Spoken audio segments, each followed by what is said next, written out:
आवाज मानदेशाचा।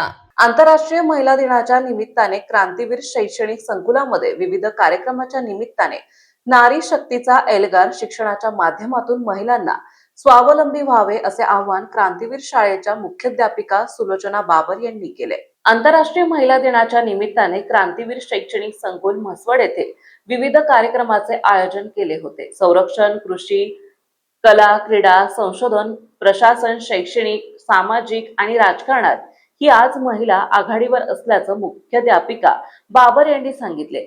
शिकेल तीच टिकेल ही महिलांनी लक्षात ठेवले पाहिजे। कौशल युक्ती शिक्षणाच्या माध्यमातून महिलांनी आपली प्रगती करावी। केंद्र आणि राज्य शासनाच्या विविध योजनांद्वारे महिलांना खूप मोठी संधी आहे।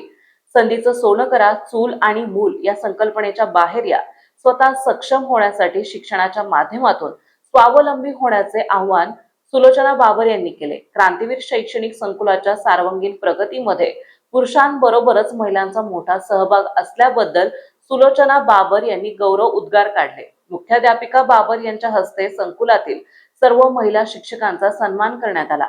यावेळी वैष्णवी कटकर, अश्विनी राजमाने, पूजा तुपे, चंदुरे मॅम आणि महिला शिक्षकांनी स्त्रिया काल आणि आज आणि उद्या या अनुषंगाने मनोगत व्यक्त केले। महिला दिन कार्यक्रमाच्या निमित्ताने सावित्रीबाई फुले यांच्या प्रतिमेचे पूजन मान्यवरांच्या हस्ते करण्यात आले।